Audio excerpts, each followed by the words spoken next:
नंदिनी साहू और आप देख रहे हैं AINS न्यूज़ 24 चैनल। अब खबरें विस्तार से।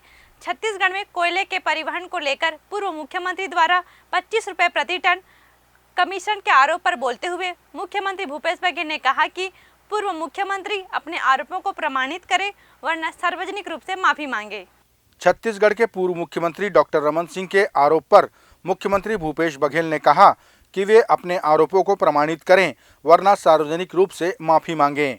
गौरतलब है कि 11 अक्टूबर को प्रदेश में ईडी के छापे के दौरान डॉक्टर रमन सिंह ने पत्रकार वार्ता के माध्यम से आरोप लगाए थे कि कोयले में प्रति टन 25 रुपए के कमीशन का खेल चल रहा है और उन्होंने लिखित शिकायतों के बाद ही ईडी की कार्रवाई होने की बात कही थी, जिस पर मुख्यमंत्री ने अगले दिन कहा कि पूर्व मुख्यमंत्री अपने आरोपों को प्रमाणित करें वरना सार्वजनिक रूप से माफी मांगे। उन्होंने जांच एजेंसियों का उपयोग राजनीतिक लाभ के लिए किए जाने का आरोप भारतीय जनता पार्टी पर लगाया। वो प्रमाणित करे कि ATM बोला है, उससे प्रमाणित करे 25 रुपये टन कोयले में ले रहा है, अन्यथा वो सार्वजनिक रूप से माफी मांगे। कुछ भी अनाप शनाप आरोप लगा देंगे क्या? रायपुर पुलिस को नस्ली टेबलेट की एक बड़ी खेप को पकड़ने में सफलता मिली है। पुलिस को यह सूचना नस्ली दवाइयां बेच रहे 2 युवकों को गिरफ्तार करने के बाद मिली। रायपुर जिले के SSP प्रशांत अग्रवाल ने बताया कि पकड़ी गई नस्ली दवाइयों की कीमत लगभग 1 करोड़ है। रायपुर पुलिस ने आजाद चौक में नशीली दवाइयां बेच रहे 2 युवकों को गिरफ्तार किया तो पता चला कि नशीली दवाइयों की एक बड़ी खेप रायपुर पहुंची है, जिसकी कीमत खुदरा में 1 करोड़ रुपए की है। पुलिस ने कार्रवाई करते हुए उस खेप को पकड़ा। उसमें से पुलिस को 1,57,400 स्पास्मो और 41,720 अल्फराजोलम की टेबलेट बरामद हुई, जिसकी थोक में कीमत 12 लाख बताई गई। रायपुर के SSP प्रशांत अग्रवाल ने बताया कि 2 युवक विक्की और भास्कर राव नशीली टेबलेट बेचते पकड़े गए। उनसे पूछताछ पर उन्होंने सोर्स के बारे में बताया। जानकारी के अनुसार दूसरे प्रदेशों से सप्लाई हो रही छत्तीसगढ़ में नशीली टेबलेट से इसका व्यापार फल फूल रहा है। इतनी बड़ी कार्रवाई से नशीली दवाई का व्यापार करने वाले सख्ते में हैं। 2 व्यक्तियों के बारे में जानकारी मिली जो आजाद चौक क्षेत्र में कुछ लड़कों को नशीली टैबलेट्स बेच रहे थे। उन दोनों को पकड़ा गया। उनके पास से लगभग 300 टैबलेट्स अल्प्राजोलम और स्पास्मो बरामद हुई और फिर पूछताछ के आधार पे उन लोगों को जहां से टैबलेट प्राप्त होती थी उस आरोपी को पकड़ा गया, जिसका नाम रविंद्र गोयल है। उसकी एक मेडिकल दुकान भी है और वो जिसके मार्फत प्राप्त करता था दवाइयाँ, एक MR है मुकेश साहू, उसे भी पकड़ा गया जो दुर्ग जिले का रहने वाला है। और इन लोग जहाँ पे स्टॉक करते थे वो MR जहाँ से दवाइयाँ लेकर के आता था मोहम्मद हसन और साहिल हसन के पास से, उनका जो स्टोरेज था उस पर भी रेड करी गई। वहाँ से भी काफ़ी मात्रा में दवाइयाँ बरामद हुई और उन दोनों को भी गिरफ्तार किया गया। कुल 6 लोगों को गिरफ्तार किया गया है। इनके पास से स्पास्मो और अल्प्राजोलम मिला करके लगभग 2 लाख टैबलेट्स बरामद हुई हैं। जो इसमें आखिरी सप्लायर है उन लोगों ने भी टैबलेट्स जहां से प्राप्त करी थी उसकी भी जानकारी ली गई है और आने वाले समय में पुलिस उनको भी दूसरे स्टेट से पकड़ करके लेके आएगी। भारतीय जनता पार्टी छत्तीसगढ़ के नेता प्रतिपक्ष नारायण चंदेल ने कहा कि पूरे देश में जहां जहां भ्रष्टाचार की शिकायत मिलती है वहां वहां ईडी की छापेमार कार्यवाही होती है। छत्तीसगढ़ में पड़े छापों के बारे में उन्होंने कहा कि छत्तीसगढ़ में सत्ता का राजनीतिकरण और राजनीति का अपराधीकरण हो गया है। भारतीय जनता पार्टी छत्तीसगढ़ के नेता प्रतिपक्ष नारायण चंदेल ने कहा कि छत्तीसगढ़ में सत्ता का राजनीतिकरण और राजनीति का अपराधीकरण हो गया है। उन्होंने राज्य में ईडी के छापों और मुख्यमंत्री भूपेश बघेल के बयानों पर कहा कि सिर्फ छत्तीसगढ़ ही नहीं बल्कि पूरे देश में जहां जहां भ्रष्टाचार की बू आई है वहां वहां ईडी ने छापे मारे हैं। उन्होंने कहा कि विपक्ष का काम सत्ता पक्ष को आईना दिखाना है। ईडी एक स्वतंत्र संस्था है और सिर्फ छत्तीसगढ़ नहीं पूरे देश में जहां जहां भ्रष्टाचार की बू आई है, जहां जहां भ्रष्टाचार व्याप्त है वहां पर ईडी के छापे पड़ रहे हैं। रही बात विपक्ष की, तो सत्ता पक्ष को आईना दिखाना विपक्ष का काम है। आज ये छत्तीसगढ़ में प्रशासन का राजनीतिकरण और राजनीति का अपराधीकरण हुआ है और मुख्यमंत्री जी का जो बयान आज आया है डॉक्टर रमन सिंह जी के बयान को लेकर के, तो सरकार स्वतंत्र है इस सारे मामले पर, लेकिन विपक्ष अपने कर्तव्य का निर्वाह करता रहेगा। रायपुर के महापौर एजाज ढेबर ने स्वीकार किया कि रायपुर की सड़कों पर 1311 गड्ढे हैं। उन्होंने पिछले टेंडर को रद्द करके नया टेंडर इन गड्ढों को भरने के लिए जारी किया है। महापौर ने पुराने टेंडर के ठेकेदार पर काम में लापरवाही के तहत जुर्माना भी लगाया है। राजधानी रायपुर में सड़कों पर 1311 गड्ढे चिन्हित किए गए हैं, जिनको भरने का काम जिस ठेकेदार को दिया गया था उसने काम ठीक से नहीं किया, तो निगम ने उसका टेंडर निरस्त कर नया टेंडर निकाल दिया। साथ ही ठेकेदार पर जुर्माना भी लगाया। महापौर एजाज ढेबर ने बताया कि अब नए सिरे से पुरानी मैनुअल पद्धति से ही रायपुर की सड़कों के गड्ढे भरे जाएंगे। जो मैनुअल में जो पहले पद्धति से होता था, जो गड्ढे को भरा जाता था, अगर वो सही होगा तो फिर पूरे 10 जोन में एक साथ चालू करा देंगे और 1 महीने में पूरा काम को खत्म कर देंगे।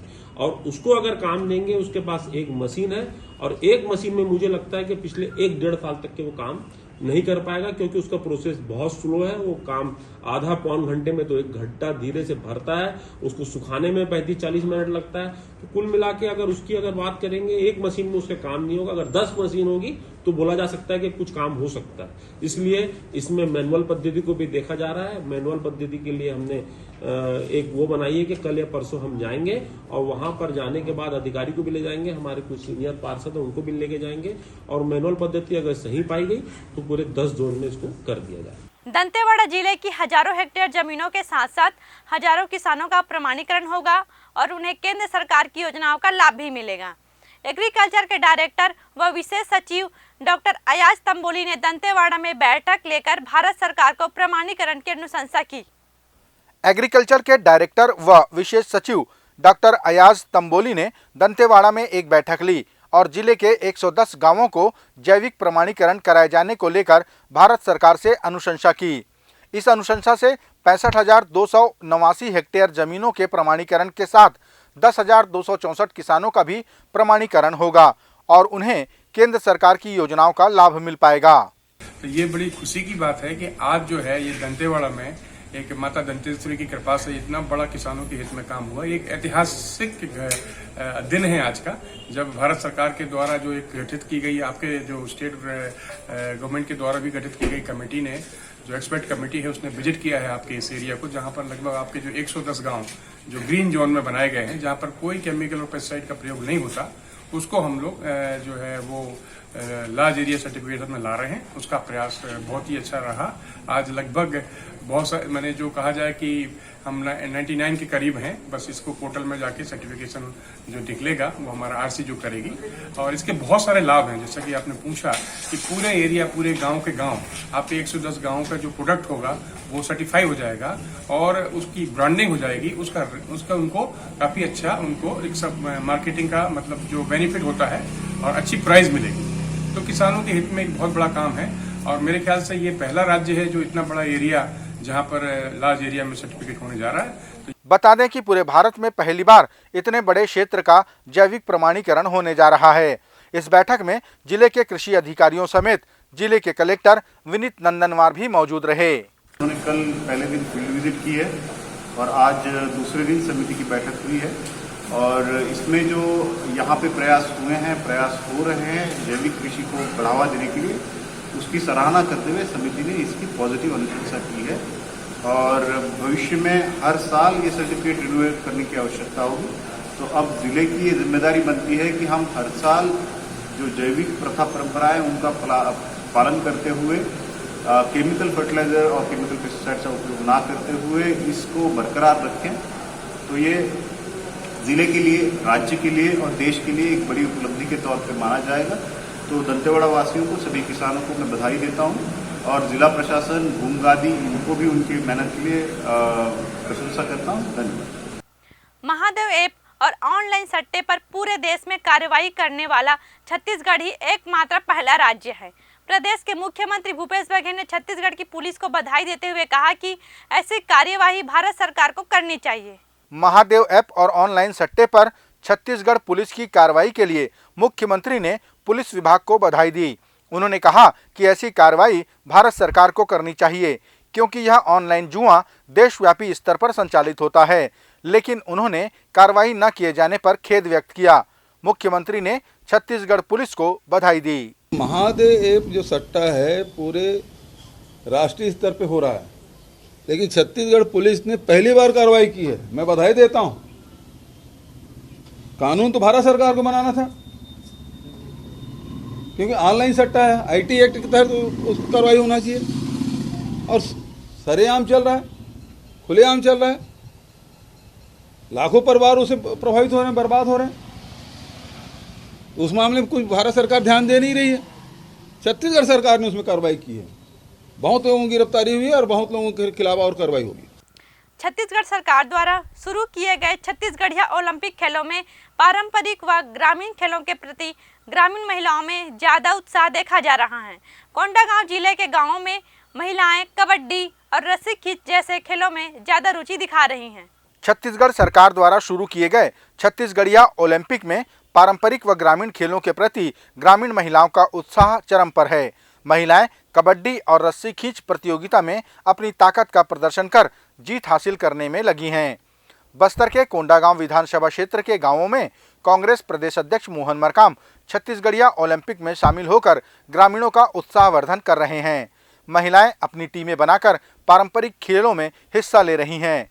3 महीनों की इस ओलंपिक में कई तरह के ग्रामीण खेलों को शामिल किया गया है, जो फिलहाल विलुप्त हो चुके थे। छत्तीसगढ़ के मुख्यमंत्री भूपेश बघेल ने एक बार फिर आरोप लगाया कि भारतीय जनता पार्टी लगातार केंद्रीय जांच एजेंसियों का दुरुपयोग कर राजनीतिक लाभ लेने की कोशिश कर रही है। उन्होंने कहा कि जांच के माध्यम से ईडी राज्य के अधिकारियों को डरा धमका रही है। छत्तीसगढ़ के मुख्यमंत्री भूपेश बघेल ने कहा कि भारतीय जनता पार्टी द्वारा लगातार केंद्रीय जांच एजेंसियों का उपयोग राजनीतिक लाभ के लिए किया जा रहा है। उन्होंने इसे नियमों से परे कहा और अधिकारियों को डराए धमकाए जाने का आरोप भी लगाया। लेकिन आप क्या कर रहे हैं? आप केवल राजनीति से प्रभावित होकर कार्रवाई कर रहे हैं, राजनीतिक लाभ के लिए कर रहे हैं। मैं कल भी बोला कि भारतीय जनता पार्टी सीधे लड़ नहीं पा रही छत्तीसगढ़ में, तो ईडी, आईटी, डीआरआई, सीबीआई तो आ नहीं सकती। ये तीनों का दुरुपयोग कर रही है। जैसे पाकिस्तान में पहले होता था ना, 11 क्रिकेट खिलाड़ी, उसके साथ 2 एम्पायर भी खेलते थे। तो ऐसी है इनकी स्थिति। भारतीय जनता पार्टी लड़ नहीं पा रही है, तो एक्स्ट्रा एम्पायर हैं उसको भी शामिल कर लिए। ये थे आज के प्रमुख समाचार। आप देख रहे थे AINS News 24 यूट्यूब चैनल। कल फिर मिलेंगे ताजा तरीन समाचारों के साथ। तब तक रोजाना की ताजा खबरों के लिए आप हमारे लोकप्रिय यूट्यूब चैनल AINS News 24 को सब्सक्राइब, लाइक और शेयर करना न भूलें। नमस्कार।